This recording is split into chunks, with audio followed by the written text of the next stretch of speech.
Despite being less well known than its St Brelade's counterpart, Cotte à la Chèvre is one of the most extraordinary archaeological sites in Jersey.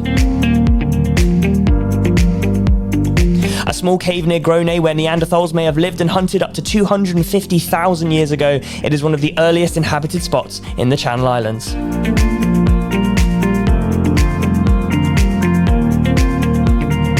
In this podcast, I, Charlie Flynn, speak to Dr Josie Mills, an archaeologist who has been working on sites in Jersey since 2010 and who is currently in Jersey to catalogue all the finds from this incredible site.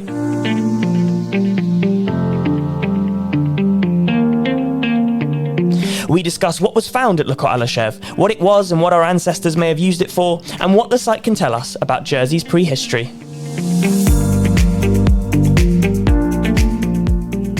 I mean, I don't know whether you want to tell me a little bit about kind of yourself. So how long have you been doing archaeology for, and where did it all kind of start, I suppose? Actually, weirdly, it did kind of start with Jersey. So me and my best friend were doing our undergraduate degree together, and we get these opportunities to do field work. And we have a sort of lecture where people present the kind of different opportunities, and there's like Egypt, all this kind of stuff. But I was like, to my friend Tabby, I was like, Jersey, it's the one, because it was this amazing Neanderthal site that we were just actually itching to come. It was, and so we were really, because it was quite competitive actually, because the opportunity was quite popular, and so that's where it started really. So that's Cotte de St Brelade. That's Cotte de St Brelade. Okay. Yeah, well, so basically with the Jersey excavations, because I think Cotte is quite a complicated site. In the excavating, it requires quite a lot of technical ability. And for us, when you're running field schools with undergraduates and students, having something that's a little bit less high stakes potentially. So we were up at Les Varines, and so that was an upper Paleolithic site, and we dug there for, we must have come out about 8 years. Maybe 8 years, I'm not sure, a lot of seasons. And so it's an absolutely amazing site. So kind of field season was supervised by Dr Ed Blinkhorn, and we just lots and lots of lovely lithics, stone tools, stone artefacts. And we kind of just fell in love with it from there, to be honest. And I was lucky enough to write my undergraduate thesis about the artefacts from Cotte à la Chèvre. Oh, wow. Yeah, so that's kind of, that must have been, so it's about 10 years now.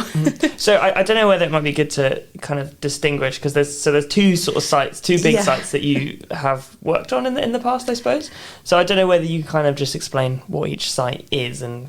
Yeah, definitely. I suppose like most people are really familiar with Cotte de St Brelade because beautiful beach, like big rocky outcrop. And so that's kind of, I guess, probably the biggest Stone Age site on Jersey.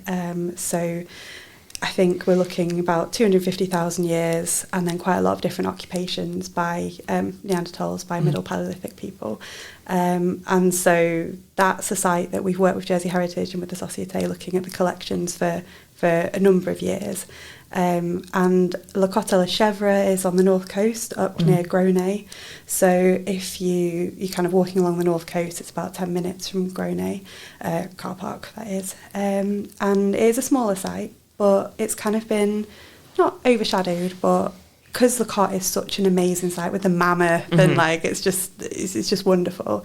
Chèvre has kind of been, it was excavated, it was discovered in 1881, and it was kind of like one of the first Stone Age sort of sites recognised on Jersey, which is really important, I think, to kind of catalyse the island's sort of prehistory and the kind of study we do now of the island's prehistory.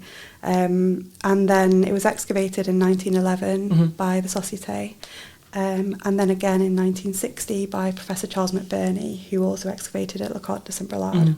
So it's, I would say we've sort of calculated that there are about 16,000 artefacts we're working with currently, but that is a estimate based on weight and that kind of thing. So once we've finished this season of analysing the artefacts, we'll have a better idea about the content. But Cotte à la Chèvre is the north coast. Obviously, anyone from Jersey knows it's quite different to the south coast, even being that close together. And you've got these kind of rocky, like, outcrops. There's a really big paleo river, so an ancient river which runs to the north of the island, which occupies it's called the Ruar Channel, so just between the Paternosters and the north coast. And we think that possibly the people that were using the site were kind of maybe hunting or doing some different activities based on the offshore landscape there. So it's quite cool, and it's quite interesting that it's quite different from St Brelade. So there's like maybe a complementary use of the caves. Okay. Yeah. So I don't know, just for kind of people, I know absolutely nothing about about Paleolithic archaeology. So I don't know whether it might be good to sort of, you might be able to sort of, this is quite a tall order, I do apologise, kind of very like broadly sketch out sort of what we think the kind of Paleolithic history of Jersey is, and you know, if that makes sense. Yeah, sure. I mean, Jersey's really interesting because you have such a big tidal range here, and actually the island itself is like made up of igneous geology, and offshore there's a lot of sort of tertiary landscape. So it's kind of a big rock in the sea, obviously, we know that. But during the Ice Age, and like when climate kind of fluctuated quite a bit, Jersey became part of a much bigger landmass, so often connected to the French coastline and off into the Channel. So actually what we are seeing from a prehistoric perspective is a much bigger landscape than we see now. So a lot of our work is kind of understanding what Jersey looked like in different times during prehistory. And basically, Le Cotte de St Brelade, I think the earliest date we have for that is 238,000 years. So obviously going back, you know, into sort of like the middle Paleolithic, the middle stage. So is that the earliest date that it was like inhabited? Is that? So that's the earliest like radiometric date. So it basically just means that that's what people have managed to calculate the age of the kind of sediment or the layer. Okay, right. Yeah, so I mean it could have been occupied earlier, but that's kind of the ballpark we've got from the site. And we have some other material as well. So the lower Paleolithic and the middle Paleolithic, things like hand axes, sort of stone tools that are worked on both sides, are quite a good indicator. So there are a few other sites on Jersey where those have been found. But Le Cotte itself is probably Le Cotte de St Brelade. Sorry, I say, is probably it's definitely the biggest sort of prehistoric signature on Jersey, I would say. And there's so much from the site. I mean, there's amazing mammoth, the mammoth, the bone heaps, all that sort of thing from there. So it's definitely a time period when there are a lot of, I guess we would say Neanderthals or Middle Pleistocene hominins were in France and obviously had access to Jersey when the sea level was lower. So obviously it's kind of part of a much wider landscape, and I think Jersey was a really important part of that sort of prehistoric view of Neanderthals at that time. So it's an amazing site. Yeah, no, absolutely. I mean, I read somewhere that it was this could be completely spurious. I think I read it on an article from like 10 years ago or something that said it was one of the kind of, I think it was saying it was sort of one of the last places that Neanderthals lived. Yeah, I think that could be. I mean, it's very hard for us to know because we do need to sort of get some sort of dating of that kind of thing. But definitely, as I guess we call it, like refugia in archaeology, which is kind of like sort of like the last warm, nice place to live. Right, okay. So Portugal has a lot of sites like that, where it's kind of like a last bastion of people that are kind of living in these climatic conditions. I would say with Jersey and with Le Cotte de St Brelade and with the Cotte de Chèvre, it's very much climate-based when people were here, because obviously it was very hard to get here when the sea level was too high. Right. So it's kind of like, if you imagine, it's sort of a bit like an oscillation, like during cold periods, you have a lot more landscape because a lot of the sea ice is kind of tied up in the polar ice caps. And then when it's warmer, that water is released, and that's kind of what controls the land mass, basically. So with Le Cotte de St Brelade, we see, and Le Cotte de Chèvre, we see different occupations based on kind of, well, some of my colleagues wrote a paper called like the Goldilocks concept, right? Okay. Because it's like it's just right, basically. Okay. So when it's warm enough and you have the landscape, people were here, and when it was too cold, people weren't here. So yeah, it's definitely, we see different layers at the site. So obviously, probably different populations were here throughout. I mean, it's hundreds of thousands of years. Yeah. Okay, that's really cool. I mean, I don't know, just sticking with like the Cotte de Brelade for a minute. I mean, I don't know whether you might be able to explain sort of like what people think it was like kind of used for, and what it is, I suppose. Yeah, sure. I mean, it's a huge site, and so it was a sort of T-shaped ravine system down at St Brelades, and we have like lots of evidence of people, stone artefacts, fires, fauna, lots of mammoth, woolly rhino, that kind of thing. So it really does seem to be quite a specific occupation sequence, basically. And we have looked at some different kind of theories about kind of what people were doing at the site. For example, the mammoth is really, really incredible. I don't know if you've seen any of it, but I think maybe corralling the mammoth up through the valley. We've done some offshore survey, the topography of the landscape underneath St Brelades Bay. There's some amazing granite runnels, which kind of look like that would have been a really good way of hunting fauna. And just generally a place of sort of warmth and safety, really, and quite obvious in the landscape. So it's quite a special site because it looks like it has been part of many different populations' histories. And I think the stone tools there show that people were processing animals, people were hunting, and just generally living. There's actually quite a phenomenal amount of material that's come from the Cotte. Yeah. We were part of a project called the McBurney Archive Reorganisation Project, and we reorganised, I think, about 96,000 artefacts from the site. I think that was over a course of like 4 or 5 years, maybe. So it's pretty phenomenal. Yeah. So so that's obviously the big sort of famous one. Yeah. And so at the moment you're over in Jersey, sort of working on the slightly lesser known one, which is the Cotte de Chèvre. So I don't know. Again, you said it was kind of like it's a bit different. I don't know whether you could explain sort of what it. Yeah, sure. I mean, I guess fundamentally, Chèvre is 9 meters by 3 meters. Right. When you think of St Brelades, so it's a lot smaller, and it has a very different outlook and landscape. And from my perspective as someone that's researched a lot about the environment, I think it would have offered quite complementary but different resources. So the north coast, with the big freshwater rivers coming in down from the French coastline, and also very craggy outcropping, maybe different kind of hunting opportunities, that kind of thing. And we also have potentially what would be quite interesting is that the sea and the freshwater would create an estuarine environment, which is quite important for different plant life and different animal species. So from my perspective, the way I'd interpret it was that we think that people would be occupying the sites at the same time. And what you would probably then have is kind of like a satellite site. So you would increase your foraging and hunting range by having another safe place kind of, aside of your main site, I guess. But we can't know for sure. Sure, but yeah, I think that would be. We also see like a lot of different raw materials. So Neanderthals were using flint to make the artefacts, and Jersey doesn't actually have any flint indigenous to the island because it's granitic, with kind of like loess, which is like wind-blown sand in the middle of the island.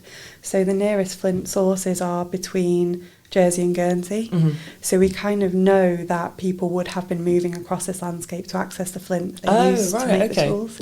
Yeah, so it gives us a really sort of a better picture of how people were moving across the sort of the area that would have been I guess it's submerged now, but so we've got some really lovely artefacts from Chèvre. There's one hand axe, which I believe is at the Hook B currently. And lots and so lots. A hand axe is like, I don't know, just to kind of visualise it, it's like a little sort of stone thing. So I guess it's hard to sort of like gesticulating so a hand axe we define as something that has been kind of made from stone but is worked on both sides, or has been, we would say, knapped, but basically has been kind of hit on both sides to create 2 different surfaces. And there's all sorts of theories about what they were used for, but obviously I think butchery, that kind of thing. Sure. And some people kind of like reference them as like a Swiss Army knife sort of style thing. Oh, they're just used for all sorts. Yeah, so you can, if you wanted to, if you were out and about and you had one with you, if you wanted a sharp edge, you could hit it with another rock and get a new sharp edge on the side, which would mean that you could, I guess, if you'd found a particularly nice thing to butcher or something, you could you could adapt with it. So yeah, I'm going to be posting some pictures of some of the hand axes. But yeah, they're basically just like a really useful tool. Okay, cool. And have you found any other kind of interesting bits and bobs in there? Yeah, definitely. I think one of the hard things is that we don't have a lot of fauna from, right. We don't have a lot of animal remains from Chèvre because the soil is quite acidic. So generally when you find things in acidic soil, it will degrade bone. So we have records of a deer mandible, sort of a deer chin, but not really anything past that. There's some query mammoth there, which we're going to hopefully get someone to have a little look at. Oh right, okay.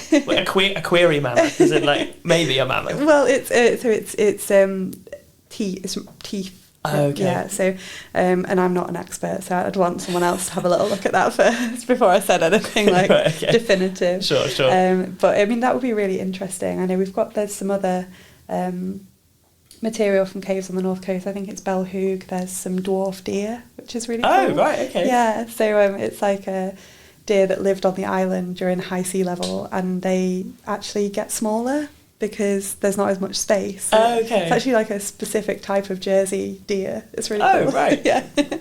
Well, so they kind of shrunk in size as that? Yeah. Oh, that's really yeah, interesting. it's called like islandization. It's like when your resources are like limited, they've evolved to be smaller so that they could get as much out of the ecosystem as possible. Oh, that's really cool. It's a really weird fact. No, that's a great fact. That's a really, really cool fact. Oh, that's awesome. So what are you actually doing now? So so when did you first work on the site? Did you come over? Yes, we came in 2010 was the first year, but that was when we were at Les Varines. Okay. So I first worked on Le Cotte Chèvre for my dissertation in 2013. Right. And then Jersey Heritage very kindly invited me back to have a look at the archive. I think that was 2014. And it's amazing, like it's been so carefully curated. I mean, Olga and everyone at Jersey Heritage has done such an amazing job of preserving it. But we just noticed that there were some things, what we want to do is kind of put things in new like bags, look after things, give things different numbers so people can see them in the system and that kind of thing. So it's basically going through the archive, which a lot of it was excavated in 1911 and 1912. And those finds a lot of those are very, very pretty actually. So I shouldn't say that as an archaeologist, but there's some, because we don't favour different artifacts. Sure. But a lot of those are very beautiful sort of artifacts that you'd recognise if you were sort of just looking. So what kind of thing? Like, it's kind of so there's this technique called le valoir, which is basically it's kind of where you would look at the sort of basic rock that you've got to make a tool out of and make a plan before you make the tool. Oh, okay. So it's kind of used to suggest that people were looking kind of forethought and planning. So it's quite important as like, and it's very indicative of sort of, I don't know, a planned process, I guess. So they have Le Valois flakes and Le Valois points, which they're kind of triangular, and those are very, you see those and you're like, okay, middle Pleistocene, like we know where we are with that. And so that's really nice. But we've made really good progress. We've gone through a lot of that material today and yesterday. And then now we're kind of looking at the things from the 1960s. So that would be the material that Professor Charles McBurney excavated. So you've got a lot of flint flakes, a lot of things that might have been used for butchery or, I don't know, there's all sorts of different activities. But what our goal is to make sure the collection can be studied by other people. Right, okay. So obviously we've got our own knowledge of it because we've worked on it for a long time. But equally, I think it would be really important for people to study it, internationally. And I can imagine actually when you think about the amount of Neanderthal archaeology in the UK on the south coast, Chèvre is huge compared to that, and it's such an important site.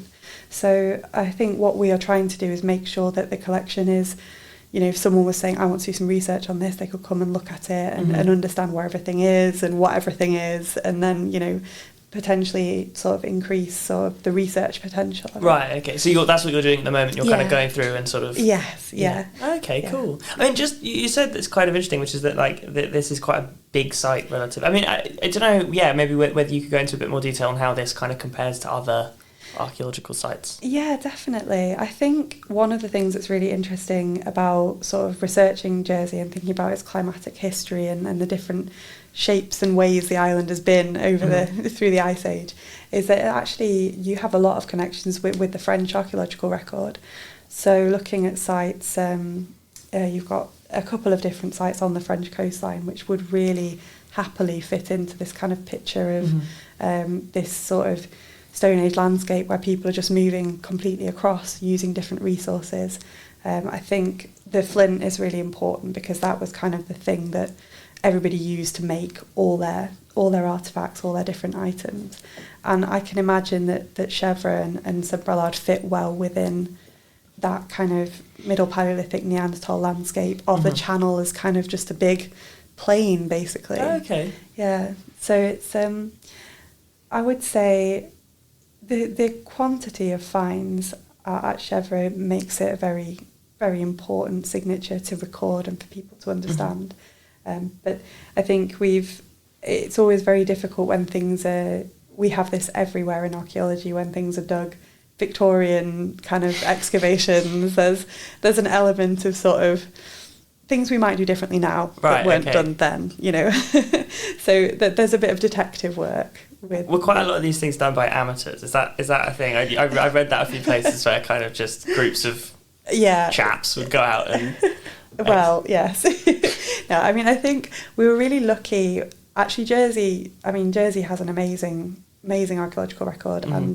And so it was Joseph Sinnell discovered the Chèvre with, I think he was with a friend, Samuel Doncaster, and he was actually then the archaeological secretary for the Société. Oh, cool. Yeah, so it's kind of, the custodians have been very high quality custodians. Right, okay, sure. But Chèvre is quite difficult because, I mean, I don't know, people may have gone there. I would suggest that you are careful if you do go. We aren't digging there. Right, okay. Because I think there's all sorts of questions about whether that would be useful or not. So I would say the headland is beautiful, and if you want to go and look at the site from that perspective. But it's so the cave was carved out by a really high sea level. Right. And the sort of base of the cave has really big granite boulders throughout the whole of the sequence. And I think that's made it really actually quite difficult to excavate. So a lot of the excavation, whereas, for example, like Les Varines is kind of just a flat field, very nice, you know. So we can just go down in our spits as we excavate it. But I think Chèvre was quite a tricky one to excavate when it was done. So a lot of the work that we're also doing is kind of trying to repatriate and reorganise the artefacts within the original excavation sequence. Oh, okay, sure. Yeah, so that we can maybe understand change through time, that kind of thing. So I think Chèvre, it's had a complicated excavation history, but equally I think it's a beautiful archive, and I'm going to be doing a talk on the 4th of May, I think, at the Francis Cook Galleries. Oh, great. About the project. So, I mean, if anyone was interested, that they could attend that. But yeah, also, keeping up with it on social media and stuff. Yeah, so at your talk, are you going to kind of go through sort of, are you going to have like pictures of the artefacts and things? And Yeah, so I'm thinking of doing some handling as well, so cool. keep some things out. And just kind of present the site itself. We're just about to publish a paper in a monograph which I can sort of share with people about the site. So I think it's a really good time sort of to come together and like see everything and be doing this, and it's amazing being back here because it has been weird not being here for a couple of years. No, sure. So I mean, you mentioned like right at the beginning that you were given all these options to go to various places and do things, but you chose Jersey. Is that just because? I mean, is it because like the sort of is it because it's got kind of quite an abundance of stuff that you're interested in? Is that? Yeah, I think, I mean, this sounds really silly, but I really like rocks, and there's a lot of rocks. Yeah, it was, I think, we worked with Dr Matt Pope, who supervised my master's and my PhD and my undergraduate dissertation, and he'd been working out here, and we kind of had done a bit of research about the project and what was happening, and it just seemed like such an amazing opportunity to sort of do some real sort of Stone Age archaeology. And I don't know, we sort of just got the bug, really. It was the first year we were here, it rained every day for 3 weeks. Oh. I don't know, this was like June. I don't know why we came back, but it's sort of influenced a lot of different people. I know a lot of their careers have been really enhanced by working on things on Jersey, because it's just it's such a supportive environment as well. I think with Jersey Heritage, with the Société, we're talking to everybody really. It's your heritage. It's just a really, I feel like everybody really enjoys it, and I'm sort of drawn to that as well. Yeah, that's really good to hear. But kind of, but yeah, I mean, I think is it so the both sites are kind of they're sort of there's no work going on now. They're kind of they're just open to view, open to the public. Yeah, I would say so. We're not excavating currently, so you can definitely. I mean, I would say sort of viewing them from the beach is good with some Brelades. I think there's potential for work to sort of be going on in the future, I think. But yeah, we're not excavating, I think, those sites currently. Do you think there's going to be any kind of further developments with either of them kind of going forward? I think it would be really interesting. I think with Chèvre there are questions about sort of, I think the priority is to look at the collection we've got now. Right, okay. So I think that is what we're doing for the future with that. I think St Brelades is much bigger project, definitely. Right. So yeah, I'm sure there'll be things happening there in the future.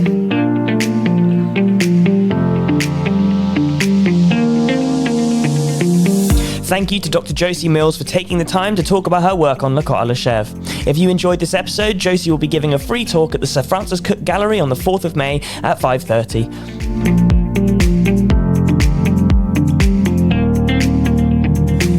Don't forget to visit bailiwickexpress.com or pick up a copy of your local Jersey Evening Post.